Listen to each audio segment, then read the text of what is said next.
Olá pessoal, hoje nós vamos apresentar um projeto de irrigação por aspersão convencional. Bom, nós somos acadêmicos da Universidade Federal da Grande Dourados, da Faculdade de Ciências Agrárias, do curso de Engenharia Agrícola e atualmente estamos cursando a disciplina de irrigação. Bom, os projetistas deste trabalho são Giovana Evelyn de Oliveira Rodrigues, Guilherme Primo Vieira e William Ramos dos Santos, que sou eu. O nosso trabalho ele está mais ou menos resumido nesse roteiro, que seria a apresentação da área a ser implantado o projeto, recomendações agronômicas, dimensionamento do sistema de irrigação e recomendação para um bom manejo do sistema. Bom, apresentação da área. A área a ser implantada a nossa irrigação convencional é esta aqui, onde a gente tem as dimensões dela, todas, a fonte de água a ser extraída, o aclive e declive da área, tanto por um lado quanto para o outro. Bom, tendo a área em mente, a primeira coisa que a gente tem que fazer é uma análise de solo, para ver como que vai estar esse solo. Se ele está fértil, se ele está precisando de calagem, se ele não está. Então, o primeiro passo é a análise de solo. Essa é a análise de solo da nossa área. A gente pode perceber aqui que o pH da área está por volta de 5,6. E como a gente sabe em literatura, que o pH ideal para a cultura do feijão, que será a cultura implantada na nossa área, está em volta de 6 a 6,5. Então, nesta área, é necessário fazer uma calagem. Bom, a calagem recomenda-se que seja feita pelo menos 3 meses antes do plantio, para que o calcário consiga fazer o seu papel no solo e, consequentemente, quando a planta for cultivada, o solo já está em boas condições. Bom, para o cálculo da quantidade de calcário a ser jogada na nossa área, usamos a seguinte equação. E aí pegamos os dados da análise de solo, montamos a equação e achamos a quantidade de 4,10 toneladas de calcário por hectare. Feito esse cálculo, recomenda-se então que seja feito o preparo de solo, que seria a aplicação do calcário, como ilustrado aqui, e posteriormente um preparo de solo, uma gradagem que seria, como está ilustrado aqui, que seria para a incorporação deste calcário. Bom, escolha da variedade. A escolha da variedade está totalmente ligada a condições do solo e ao sistema de irrigação, pois uma boa variedade, consequentemente, irá atingir elevadas quantidades de produto. A variedade escolhida é o BRS Splendor, que tem o seu potencial produtivo pode chegar a 4.120 kg por hectare. O seu ciclo é de 85 a 95 dias e é uma variedade que pode ser colhida mecanicamente, que isso é um diferencial, porque algumas variedades não apresentam essa condição aqui. Bom, a nossa variedade escolhida ela tem grande resistência a diversos tipos de doenças que geralmente atacam o feijão, né? Então, é uma variedade que tem bastante resistência a algumas pragas e doenças, e isso vai ajudar a gente no manejo fitossanitário.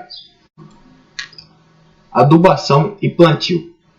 Bom, sabe-se na literatura que a cultura do feijão irrigada ela necessita de uma adubação balanceada, para exercer o seu melhor potencial produtivo, né? Bom, a produtividade esperada para a nossa cultura, naquela área que eu já mostrei anteriormente, será de 3.000 kg de grãos por hectare. Bom, e para chegar a essa produtividade, a cultura necessita de pelo menos 110 kg de nitrogênio, 20 kg de potássio e 50 kg de fósforo. Essas quantidades são por hectare, para que ela produza a produtividade esperada de 3.000 kg. Bom, a formulação de MPK escolhida foi em base da nossa análise de solo. E a que mais se adequou foi a formulação 20-10-20. Bom, a semeadora deve ser calibrada para uma distribuição de 250 kg de NPK por hectare. E após a emergência da cultura, recomenda-se ainda uma cobertura de 65 kg de nitrogênio por hectare, que seria ureia, numa formulação de 46-00-00. E para o plantio das sementes, a semeadora deve ser calibrada para uma distribuição linear de 14 sementes, numa profundidade aproximada de 3,5 centímetros. Bom, tratos fitossanitários. Deve-se fazer o controle de plantas daninhas antes do plantio da cultura, que no caso seria 15 dias antes. E esse controle de plantas daninhas deve ser feito até 30 dias após a emergência da cultura. É necessário observar também a proliferação da doença do mosaico dourado e da mancha angular, que estão presentes na folha da planta, né, e podem causar grandes prejuízos. A variedade escolhida, ela tem resistência intermediária à ferrugem, então os cuidados com ela devem ser tomados ainda, porque ela não tem uma resistência total, então ela ainda é suscetível a esta doença. E cada aplicação a ser feita na cultura, ela deve ser muito bem planejada, e ela também deve seguir as recomendações de um receituário agronômico. E para um diagnóstico perfeito, mais adequado, é preciso que se faça a consulta de um engenheiro agrônomo. Ele que vai diagnosticar qual doença, qual praga, qual planta daninha está afetando a nossa cultura e fazer o receituário agronômico com o produto certo e a quantidade certa na hora certa de fazer a aplicação. Bom, escolha do aspersor. Para uma boa escolha do aspersor, a gente precisa de vários parâmetros antes. E o principal deles é a VIB. Bom, a VIB da nossa área, ela é de 16 mm por hora. Aqui faltou por hora. Mas tudo bem. Bom, sabendo dessa informação, a gente tem que usar os catálogos dos fabricantes para fazer a escolha do aspersor. Bom, aqui está o catálogo do fabricante. Aqui é o tipo de aspersor, um aspersor com 2 bocais. Ele tem as pressões de serviço aqui, manométrica, MCA, né? Diâmetro de alcance que cada aspersor vai jogar, a altura máxima do jato, vazão e o espaçamento, que nos interessa muito. Bom, como a nossa VIB é 16 mm, a gente tem que escolher um aspersor que aplique uma lâmina de água ligeiramente menor a essa. Então, para o nosso caso aqui, o mais adequado seria esse, que aplica uma lâmina de 15,4 mm por hora. Ele trabalha numa pressão de 30 MCA e o espaçamento dele, E1 e E2, é de 12 por 18. Então, feito essa escolha, a gente sabe que o aspersor que a gente deve utilizar para o nosso projeto é o aspersor MV360L, com 2 bocais, da cor verde cinza claro. Bom, feita a escolha do aspersor, a gente tem que distribuir ele na área, para ver se ele vai ficar adequado. Caso a gente escolha um aspersor e a gente faça a distribuição na área e a distribuição não fique correta, é necessário que a gente escolha outro aspersor para que o projeto fique com a melhor eficiência possível. Como ilustrado aqui, ó, a nossa área com aquele tipo de aspersor, ela ficou muito bem distribuída. Quase não teve falhas, onde o sistema não ia molhar, né? E o número de aspersores é um número considerável, não é muito e nem é pouco. Então, este aspersor ele se encaixa perfeitamente às condições exigidas da nossa área. Olá, faremos agora o dimensionamento do nosso sistema de irrigação. Bom, o nosso sistema ele foi dividido em dois setores, onde um setor vai ficar na situação de aclive e o outro setor na situação de declive. Bom, nós vamos calcular as linhas laterais para a situação de aclive. Primeiramente, nós calculamos os números de aspersores, que é o comprimento da linha dividido pelo espaçamento dos aspersores da mesma linha. Esse valor deu 6,5, onde nós arredondamos para 7 aspersores. A perda de carga permissível ela é dada por 0,20 vezes PS, que é a pressão de serviço, menos o ΔZ. O ΔZ ele é o desnível da nossa linha lateral. Então, esse valor nós vamos pegar o desnível do nosso terreno, que é 0,2, vezes o comprimento da linha, dividido por 100, que deu um valor de 0,56. Com isso, então, o HF vai ficar 0,20 vezes 30, menos 0,56, deu igual a 5,844. O fator de correção ele é dado por essa fórmula aqui, onde o M tem um valor de 1,85 para a fórmula de Hazel-Williams, e o N é o número de aspersores, então vai ser 7. Com isso, a perda de carga corrigida vai ser o HF dividido pelo F. Então, 5,844 dividido por 0,425, que deu um valor de 13,75 MCA. Bom, agora nós calculamos a perda de carga linear, que é a perda de carga corrigida dividido pelo comprimento da linha lateral. Então, 13,75 dividido pelo 78, igual a 0,76. A vazão na linha lateral, nós pegamos a vazão do aspersor vezes o número de aspersores. Então, 3,328 vezes 7. Isso deu um valor de 23,296 metros cúbicos por hora. Mas só que a gente precisa do valor em segundos. Então, nós dividimos esse valor por 3.600, que deu 0,00647. Então, agora nós pegamos a fórmula de Hazel-Williams, que vai ser a fórmula onde nós vamos calcular o diâmetro. Isolamos o D, substituímos valores, que deu o valor de 0,050 metros. Ou seja, 50 milímetros vai ser o diâmetro da nossa tubulação. Bom, o nosso sistema ficou uma linha com 6 aspersores. Então, as fórmulas a gente vai usar as mesmas e vamos substituir os valores que vão ser diferentes, alguns. Bom, aqui, o número de aspersores, a gente sabe que é 6, nós vamos achar o comprimento da nossa linha, que vai ser igual a 72. A perda de carga permissível, então, vai ser 0,2, que é o desnível do terreno, vezes 72, que é o comprimento da nossa linha. Isso deu o valor de 0,144. Vamos substituir na fórmula 0,20 vezes 30 menos 0,144. Isso deu um valor de 5,856.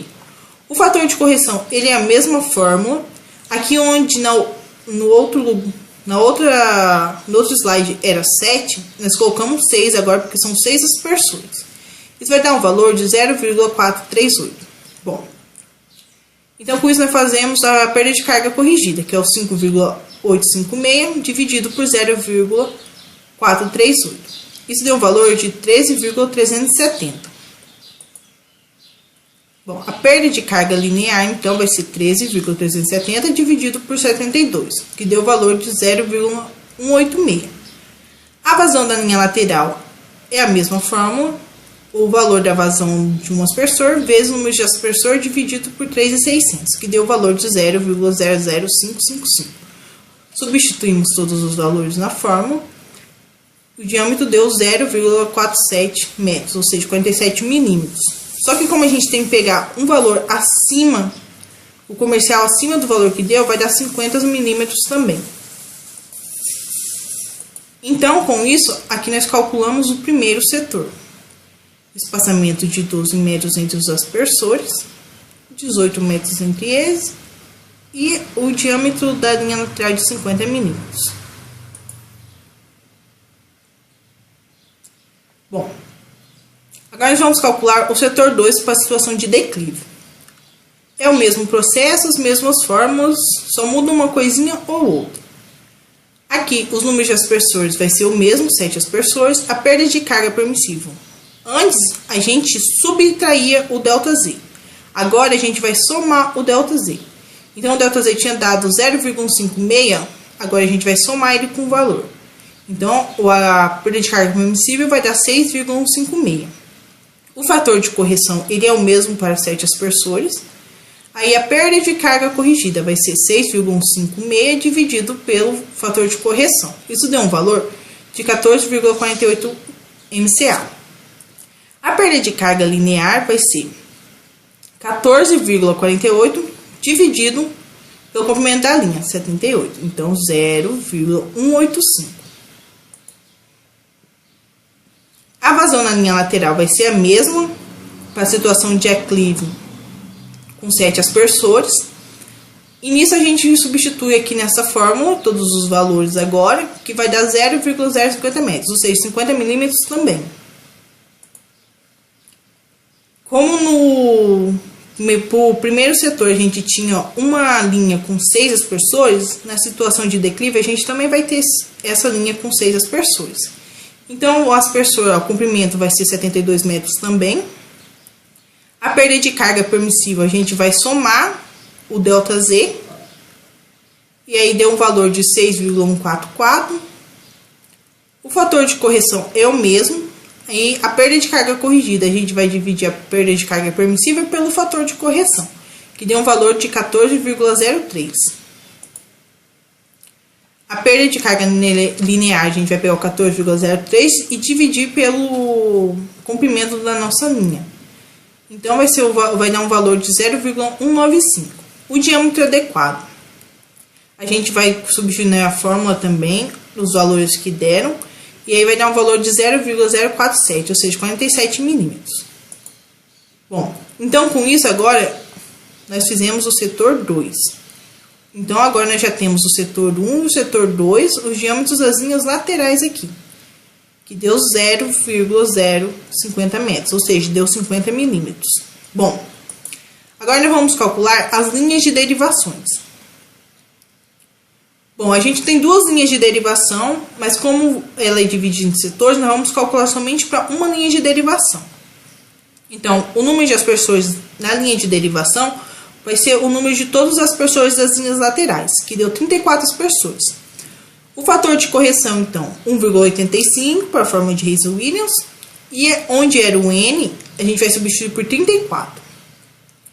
A perda de carga corrigida agora, antes para as linhas laterais, era 0,20 vezes 30. Aqui vai ser 0,15 vezes 30, menos o desnível da área, aquele ΔZ, dividido pelo fator de correção. Então, vai dar igual a 8,614 MCA. A perda de carga linear, então, é a perda de carga corrigida, dividido pelo comprimento da nossa linha de derivação. Vai ser 72 metros. A vazão na linha lateral, então, a gente vai pegar a vazão de um aspersor vezes 34 aspersores, dividido por 3.600, que vai dar 0,03143 metros cúbicos por segundo. Bom, nós substituímos todos os valores da mesma fórmula de Reis-Williams, calculamos e deu o valor de 0,100 metros, ou seja, 100 milímetros. Então, com isso aqui, nós já temos a linha de derivação aqui.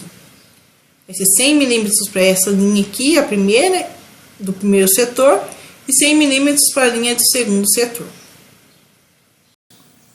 Bom, então para a gente dimensionar o diâmetro da linha principal, a gente vai usar essa fórmula aqui, onde o Q é a vazão que a gente já encontrou para calcular a linha de derivação, e o V foi a velocidade que o professor deu.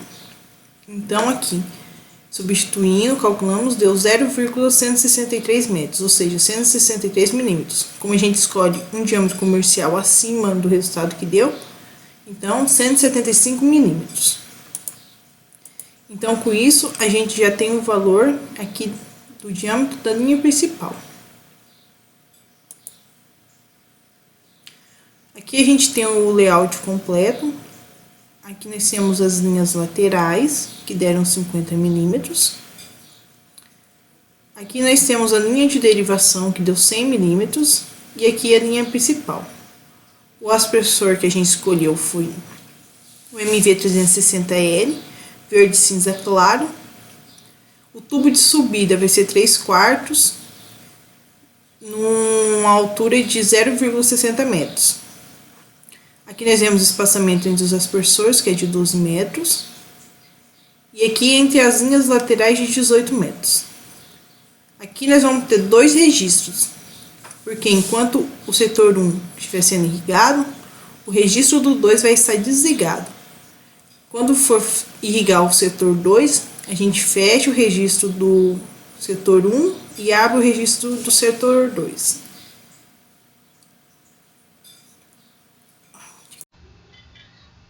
Olá a todos, meu nome é Guilherme, sou estudante de Engenharia Agrícola da UFGD e eu vou falar sobre o dimensionamento da motobomba. Bom, aqui nessa tabela a gente tem um diâmetro equivalente das conexões, onde a gente vai ter que atribuir os diâmetros equivalentes na determinação das perdas de cargas. A gente vai começar pela linha de recalque, aqui, melhor dizendo, começando pelas perdas de cargas acidentais. A gente vai ter que calcular o comprimento equivalente dessa linha de tubulação. Então a gente utiliza a fórmula que é comprimento equivalente igual a quantidade de peças vezes o diâmetro equivalente, que é tabelado, vezes o diâmetro da tubulação, nesse caso 175 mm.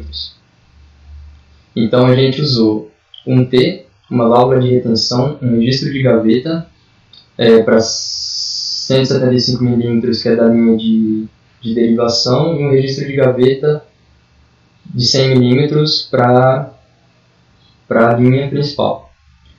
Usamos uma curva de 90, uma redução concêntrica, e a gente tem que atribuir no somatório do comprimento da tubulação 12 metros, que é o comprimento da linha de recalque. Então aqui, usando o exemplo T, a gente multiplica 1, que a gente usou apenas uma peça, vezes 65, que é o diâmetro equivalente, tabelado, como mostrado anteriormente. Se a gente pegar o T de saída lateral que a gente usou, o diâmetro equivalente dele é 65, multiplicado pelo diâmetro da tubulação, em metros, 0,175. Nesse caso deu 11,375 metros. Então a gente faz esse cálculo para todas as peças e no comprimento a gente atribui o comprimento da tubulação de 12 metros. Nesse caso aqui o comprimento equivalente da tubulação é 49,375 metros. Logo após esse cálculo a gente calcula as perdas de cargas contínuas, calculando a velocidade de água na tubulação, que é 4 vezes a vazão. Nesse caso, 0,03143 dividido por π vezes d ao quadrado, que é o diâmetro da minha tubulação de recalque, da minha linha de recalque, que é 0,175. Esse valor deu 1,307 metros por segundo. Logo após, a gente calcula a perda de carga unitária, que é o J. Com o valor da velocidade obtido, a gente substitui os valores. Aqui tem um adendo do valor tabelado da fórmula de Hazen-Williams, que no nosso caso é 150 porque a gente usou a tubulação de PVC. Multiplica pelo diâmetro da nossa tubulação, 0,175 metros. No nosso caso deu 0,089 metros por metro. Após isso, calcula-se a perda de carga de recalque, que multiplica o valor da perda de carga unitária J vezes o comprimento de recalque, comprimento equivalente de recalque, que nesse caso dá 0,439 MCA. E por último, a gente calcula a altura manométrica de recalque. A gente atribui o 0,18 como altura geométrica de recalque e a gente soma esse valor de 0,18 mais a perda de carga de recalque. No nosso caso deu 0,619. Bom, passando para outra linha de tubulação, que é a linha de sucção. Nesse caso, o diâmetro da linha de sucção é de 200 mm. A gente faz os mesmos passos que a gente fez nos cálculos anteriores, para os cálculos anteriores da linha de recálculo. Então a gente começa pelas perdas de cargas acidentais, a gente atribui o comprimento da nossa tubulação da linha de sucção de 3,5 metros, utilizamos uma válvula de pé com crivo, um cotovelo de 90 graus e uma redução excêntrica. Então a gente faz os mesmos cálculos que o passo anterior e nossa linha equivalente, nosso comprimento equivalente de sucção deu 63,7 metros. Calcula também a perda de carga contínua, da mesma forma que a anterior. Nesse caso deu aproximadamente 1 metros por segundo. E o nosso perda de carga unitária, que é o J. Nesse caso deu 0,041 milímetros. A nossa perda de carga de sucção, nesse caso, deu 0,26, 117 MCA. Por fim, a altura manométrica de sucção. A gente atribui uma altura geométrica de sucção de 1 metro mais a altura, mais a perda de carga de sucção, né? Que a gente calculou, 0,26, 117. Nesse caso, a nossa altura manométrica de sucção deu 1,26, 117 MCA. Outros fatores que a gente tem que atribuir na altura manométrica para o cálculo da motobomba é a pressão no início da linha lateral, que é feita por essa forma. A pressão de serviço, no nosso caso, é 30 MCA, mais 0,75 vezes a perda de carga na linha lateral, no nosso caso já foi calculado, né? 3,75, mais a altura da nossa linha de aspersão, da nossa tubulação de aspersão, que fica acima da cultura, nesse caso 0,6 mais 0,5 vezes o desnível da linha lateral, 0,144. Nesse caso, a pressão na linha lateral deu 40,99. A gente soma também as perdas de carga na derivação, 8,6106, que já foi calculado. O desnível de derivação também, 1,08, calculado também. E a altura manométrica do recalque, que a gente acabou de calcular. E a gente atribuiu aqui que a altura manométrica da principal é igual à altura manométrica de recalque, porque elas possuem, no nosso projeto, o mesmo comprimento de tubulação, 12 metros. E por último, a gente atribui no somatório da altura manométrica a perda de carga de sucção, que é 1,26, 117 MCA, também já calculado. Então aqui, nossa altura manométrica total deu igual a 52,56 MCA. É só somar todos os valores que a gente obteve. E outro fator importante também na aquisição da motobomba é a vazão, em metros cúbicos por hora, que no nosso caso já foi calculado também, é 113,148 metros cúbicos por hora. Então, com o catálogo em mãos e com a altura manométrica, a gente atribuiu um valor acima, né, do calculado, nesse caso 54, e a nossa vazão também acima, para ter uma folga, né? Nesse caso aqui a gente atribuiu 119,5 metros cúbicos por hora. Aqui a gente rebate a altura manométrica com a vazão, e assim a gente descobre o modelo da motobomba. Nesse caso foi o modelo FNA de 40 cavalos e o diâmetro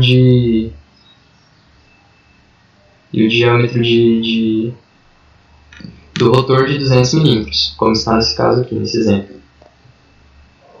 Outro atributo que a gente tem que averiguar é a eficiência da bomba, que é o rendimento da bomba, né? Com a vazão, que nesse caso tabelado deu 119, a gente rebate nessa tabela e a gente tem um rendimento de 60%. Essa eficiência a gente atribui no cálculo da potência da bomba, né? Rendimento M aqui. Então, a potência da bomba é a vazão vezes a altura manométrica dividido por 75 vezes a eficiência da bomba, que no nosso caso é 60%. Então, a gente substitui todos os valores e dá uma potência de 36,8 cavalos.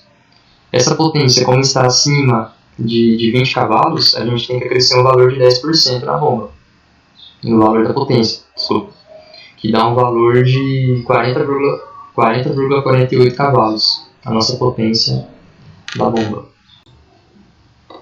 Bom, agora eu vou determinar quando e quanto irrigar, que, como a gente bem sabe, é a diferença entre irrigação para molhação. E para isso a gente tem que ter algumas informações, como profundidade de raízes, no nosso caso 30 centímetros, espaçamento entre emissores, 12 por 18, que foi o nosso caso, a vazão, a pressão de serviço, 30 MCA, a nossa eficiência do sistema é de 80%, o turno de rega que a gente determinou foi de 2 dias, o nosso dia de plantio também que a gente determinou é para 4 de janeiro, que é a melhor data, e o dia da próxima irrigação a partir do dia de plantio do turno de rega é 6 de janeiro. Então, outros 2 aspectos fundamentais é o ponto de murcha permanente, onde é o estado onde a água presente no solo não está disponível para as plantas e ocasionando perdas. E se as plantas chegarem nesse ponto de murcha permanente, ocorrerão perdas que não podem ser mais recompensadas. Então a gente deve deixar sempre o solo na capacidade de campo, que é a faixa ideal de umidade para as plantas. Então a gente determina o ponto de murcha permanente e a capacidade de campo a partir dessa tabela, que no nosso caso aqui em Dourados, na região de Dourados, é um solo argiloso. E a partir dessa tabela a gente a gente atribui o valor de ponto de murcha e capacidade de campo. Nossa capacidade de campo nesse caso é aproximadamente 0,38 e o ponto de murcha 0,29. Então agora eu vou determinar a lâmina líquida, que é a lâmina líquida, que é o tanto de água que a planta necessita, né? Então a gente calcula por essa forma, 0,1 vezes a capacidade de campo menos o ponto de murcha permanente, vezes a densidade global do solo, vezes a profundidade da raiz da planta, vezes a fração de água disponível. Então, nesse caso ficou 0,1, que é o valor da equação já, vezes 0,38, capacidade de campo que a gente determinou na tabela anterior, igualmente a ponto de murcha permanente, então 0,38 menos 0,29 vezes 1,30, densidade global já dada, vezes a profundidade das raízes, 0,5, vezes 30. Então a nossa lâmina líquida deu aproximadamente 17,55 milímetros. Lembrando que essa lâmina líquida é o tanto de água que a planta necessita, mas não quer dizer que é o tanto de água disponível no solo. Para isso a gente deve calcular a lâmina bruta. A lâmina bruta a gente determina pela lâmina líquida dividido pela eficiência, que no caso aqui deu 22 milímetros. O nosso turno de rega também é determinado pela lâmina líquida dividido pela evapotranspiração. Esse turno de rega é o tanto de dias que a gente pode deixar o solo sem irrigar, antes que as plantas cheguem no ponto de murcha permanente. Depois disso, depois de 5 dias, então, as plantas entram no ponto de murcha permanente, que é o que a gente não quer. Então, a primeira irrigação, como que a gente faz? A gente determina o tempo de irrigação, que é feito pelo 15,4 milímetros, é a lâmina de água disponível do aspersor. Então, se o aspersor tem uma lâmina de 15,4 milímetros por hora, quanto de tempo vai ser para 22 milímetros, que é da lâmina bruta. Então, aqui a gente determinou que é 1 hora e 26 minutos. A segunda irrigação é calculado a lâmina bruta também, onde pela equação turno de rega vezes a evapotranspiração. Nosso turno de rega a gente determinou que foi de 2 dias, vezes 3,5, que é da evapotranspiração da água. Deu igual a 7 milímetros, em um tempo de irrigação de 30 minutos. É o mesmo processo feito como na anterior, no passo anterior. Só que nesse caso muda sempre a lâmina bruta. Então agora a gente vai atribuir a constante da cultura, tanto na primeira fase, segunda fase e terceira fase, porque o coeficiente da cultura ele muda para os diferentes estágios da cultura, né? Então, assim, nos diferentes estágios a planta vai demandar mais ou menos água. Então, nesse caso, como o coeficiente da cultura, a lâmina bruta foi de 2,1 e o tempo de irrigação foi de 8,20 minutos. Na segunda fase, a lâmina bruta foi de 5 minutos e o tempo de irrigação 20 minutos. Na terceira fase, a lâmina bruta foi de 7,35 milímetros e o tempo de irrigação de 30 minutos. É feito igualmente na quarta e quinta fase, lembrando que sempre muda o coeficiente da cultura. Nesse caso, deu 5,25, tempo de irrigação 21 minutos. Na quinta fase da cultura, a lâmina bruta foi 1,75 e o tempo de 7 minutos. Lembrando que a gente sempre aplica de 2 em 2 dias, porque a gente determinou o turno de regra, que é de 2 dias. E muito obrigado. E será que agora a gente pode tomar uma? Valeu!